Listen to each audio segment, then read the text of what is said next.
Euthanasia इच्छा मृत्यु का जो अधिकार है, उस संदर्भ में अरुणा शानबाग का केस, हरीश राणा का केस और पहला व्यक्ति जो हरीश राणा जिसे यूथनेसिया अलाउ किया गया सुप्रीम कोर्ट के द्वारा, इस पे हमने एक वीडियो में बात किया है।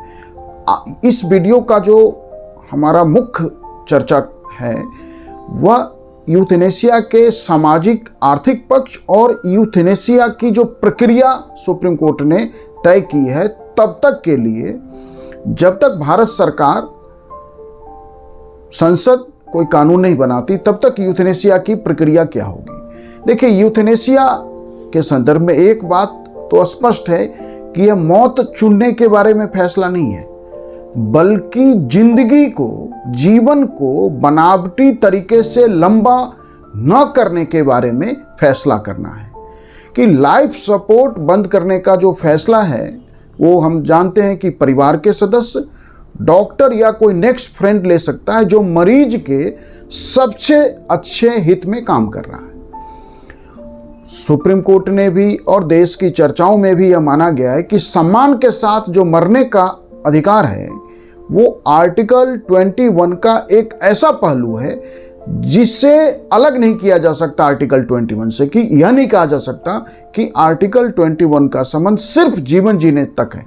सम्मान के साथ मरने का अधिकार भी आर्टिकल 21 का ही हिस्सा है, उससे आप अलग नहीं कर सकते हैं। और लाइफ सपोर्ट बंद करना या रोकना है क्या, पहले से जो शुरू हो चुकी है नेचुरल मौत की प्रक्रिया, उसमें जो कृत्रिम बाधा हम सपोर्ट सिस्टम से पैदा कर देते हैं या कृत्रिम बाधा खड़ी कर देते हैं, उसे रोकना है या नेचुरल मौत की प्रक्रिया को तेज करना है। तो यूथनेसिया का संबंध उन मरीजों से है जिनका जीवन लाइफ सपोर्ट पे डिपेंड है और जिनके इंप्रूवमेंट के कोई चांसेस नहीं बचे।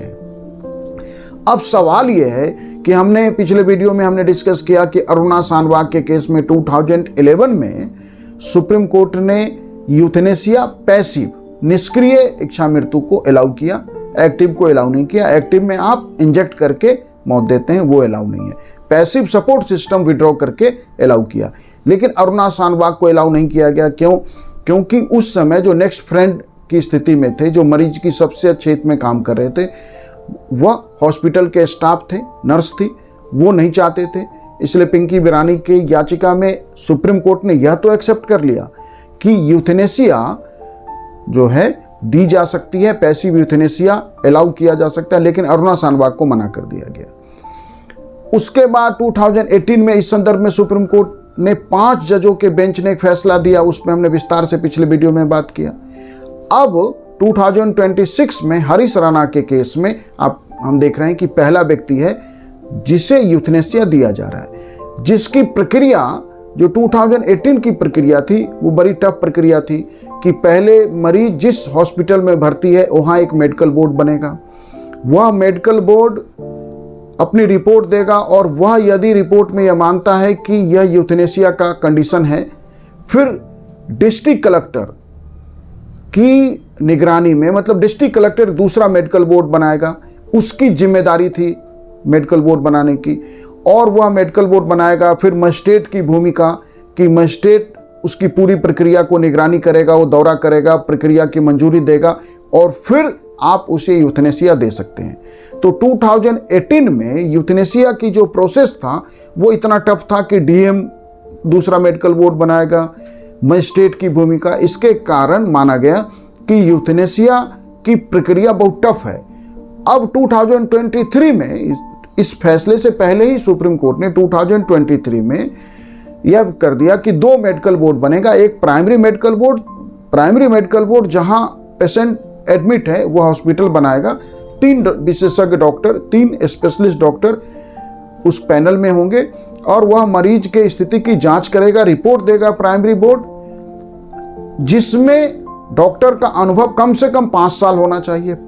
2018 के प्रक्रिया में 20 ईयर के अनुभव की जरूरत थी, उसको रिड्यूस करके 5 ईयर कर दिया गया। डीएम दूसरा मेडिकल बोर्ड बनाएगा, इस जिम्मेदारी से डीएम को पूरी तरह अलग कर दिया गया। जिला कलेक्टर की भूमिका के अलावा मजिस्ट्रेट के दौरे और प्राथमिक मंजूरी की प्रक्रिया को भी खत्म कर दिया गया। अब मजिस्ट्रेट सिर्फ एक तरह से रक्षक, कस्टोडियन है, निर्णय लेने वाला अधिकारी नहीं। दूसरा मेडिकल बोर्ड भी वह हॉस्पिटल ही बनाएगा प्राइमरी मेडिकल बोर्ड के अलावा। सेकेंडरी जो मेडिकल बोर्ड है उसमें एक बाहरी नॉमिनी होगा जिसका अनुभव कम से कम 5 साल होना चाहिए, और वह रिपोर्ट की यदि पुष्टि करता है तो पैसिव यूथनेसिया दी जा सकती है। सूचना केवल मजिस्ट्रेट को दी जाएगी। अब इसमें जो सेकेंड मेडिकल बोर्ड है या मेडिकल बोर्ड के द्वारा निर्णय के लिए सिर्फ 48 आवर का समय दिया गया है कि 48 घंटे में मेडिकल बोर्ड अपनी रिपोर्ट देगा।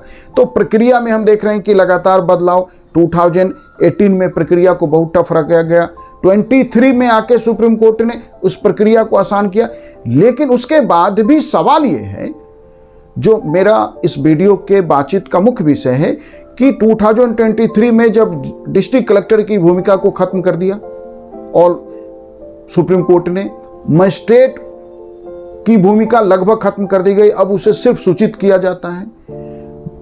उसके बाद भी सवाल यह है कि यूथनेसिया के मामले आए क्यों नहीं, यूथनेसिया के मामले क्यों नहीं आए। देखिए, उसका कारण 2 है, सामाजिक और आर्थिक कारण। अब जैसे आप देखिए कि यदि भारत में सरकारी हॉस्पिटल्स की, गवर्नमेंट जो हॉस्पिटल्स है उसकी स्थिति देखें तो वह पहले से ही ओवर क्राउडेड है, और सरकारी हॉस्पिटल्स में जिस तरह की भीड़ है उस भीड़ में हॉस्पिटल जो है किसी भी ऐसे पेशेंट के केस में जो गंभीर रूप से बीमार है, जब हॉस्पिटल्स को, सरकारी हॉस्पिटल्स को लगता है कि पेशेंट में इंप्रूवमेंट नहीं हो रहा है, तो वो पेरेंट्स को या गार्जियन को या जो भी नेक्स्ट रिलेटिव है जिन्होंने मरीज को एडमिट कराया है उसे कहते हैं कि पेशेंट को आप घर ले जाइए, इसमें कोई जो है चेंज इंप्रूवमेंट नहीं हो सकता है। तो यूथनेसिया तक की स्थिति नहीं आती, मेडिकल बोर्ड बनाने की स्थिति नहीं आती पेशेंट कारण। आप कह सकते हैं इसका एकमात्र अपवाद दिल्ली एम्स में एक मुन्ना नाम का पेशेंट था जो लावारिस हालत में एम्स में लाया गया न्यूरो सर्जरी विभाग में, और वो 20 सालों तक मुन्ना को दिल्ली एम्स में वहाँ के न्यूरो चिकित्सकों की टीम ने और हॉस्पिटल के स्टाफ्स ने सेवा की, क्योंकि वह उसे क्लेम करने के लिए या उसके रिलेटिव सामने ही नहीं आए। 1-2 और मामले हम देखते हैं, जैसे प्रियरंजन दास मुंशी, वो कांग्रेस के सीनियर नेता थे, 9 साल तक वो कोमा में रहे। 2008 में उन्हें जो हार्ट अटैक आया सीवियर, और उसके बाद से वो लगभग 9 ईयर कोमा में रहे। मुरासोली मारन, वो भी कुछ महीने कोमा में रहे। लेकिन सवाल ये है कि इतने बड़े देश में जहाँ मेडिकल सिस्टम डेवलप नहीं है, जहाँ एक्सीडेंट के पॉसिबिलिटी बहुत ज़्यादा रहती है, क्योंकि हमारे यहाँ जो ड्राइविंग है वह बहुत रफ है, हेलमेट लोग नहीं पहनते, या ऐसे बहुत सारे कारण हैं जहां जीवन के सुरक्षा के जो मानक हैं उसका पूरी तरह पालन नहीं होता। तो हमारे यहाँ हेड इंजरी से लेके ऐसे गंभीर पेशेंट हजारों की संख्या में हॉस्पिटल्स में आते हैं। फिर सवाल ये है कि हॉस्पिटल में तो वो आ रहे हैं, सरकारी हॉस्पिटल में भी और प्राइवेट हॉस्पिटल में भी, लेकिन यूथनेसिया तक के मामले नहीं आ रहे हैं। क्यों नहीं आ रहे हैं? क्योंकि सरकारी हॉस्पिटल में कुछ दिनों में जब पेशेंट में इंप्रूवमेंट नहीं दिखता तो उसे या तो प्राइवेट हॉस्पिटल में चाहते हैं कि लोग खुद रिलेटिव्स या जो पेशेंट के हित में काम कर रहे हैं लोग, कि उसे प्राइवेट हॉस्पिटल में एडमिट कराएं, शायद वहाँ ठीक हो जाए। जब आप प्राइवेट हॉस्पिटल में लेके जाते हैं तो प्राइवेट हॉस्पिटल का बिल पर डे, वो बिल मीटर चलता रहता है। भारत में मिडिल क्लास जो लोग हैं उनकी आर्थिक स्थिति, आर्थिक हैसियत ऐसी नहीं है कि वो महीनों और सालों के उस मेडिकल बिल का खर्च बियर कर सके। तो प्राइवेट हॉस्पिटल में पेशेंट वेंटिलेटर पे है, लाइफ सपोर्ट सिस्टम पे है, तो क्या करते हैं, पेशेंट के जो परिजन हैं वह कहते हैं कि हमारे पेशेंट को आप सपोर्ट सिस्टम से हटा दीजिए, हम इसे घर ले जाएंगे। क्यों? इसलिए नहीं कि वो यूथनेसिया का मामला, यूथनेसिया तो दिमाग में आता भी नहीं है मिडिल क्लास के, क्योंकि उन्हें लगता है कि वो हॉस्पिटल का जो एक्सपेंडिचर बिल है वो मैनेज नहीं कर सकते हैं, तो वो घर ले आते हैं और जो सपोर्ट सिस्टम हटाते ही उनका डेथ हो जाता है। तो हमारे यहाँ जो मेडिकल सिस्टम है या यूथनेसिया का जो सवाल है वह आप कहिए कि उन लोगों के मामलों में महत्व रखता है जहां इलाज अवेलेबल है, जहां मेडिकल बिल देने की कंडीशन है। जहां मेडिकल बिल देने की कंडीशन नहीं है, जहां इलाज ही अवेलेबल नहीं है, सरकारी अस्पताल के बाहर लोग पड़े रहते हैं और मर जाते हैं, बेड नहीं मिलता है, उन्हें ऑपरेशन टाइम पे उन्हें ऑपरेट नहीं किया जाता है, उन्हें आईसीयू में रखा नहीं जाता। ऐसे देश में यूथनेसिया का सवाल, ये आप समझिए, ये ऐसा ही सवाल है जैसा इंडिया और भारत। ये जो यूथनेसिया है, पैसिव यूथनेसिया, वह जो इंडिया क्लास को रिप्रेजेंट करते हैं, यह उनको लेके है।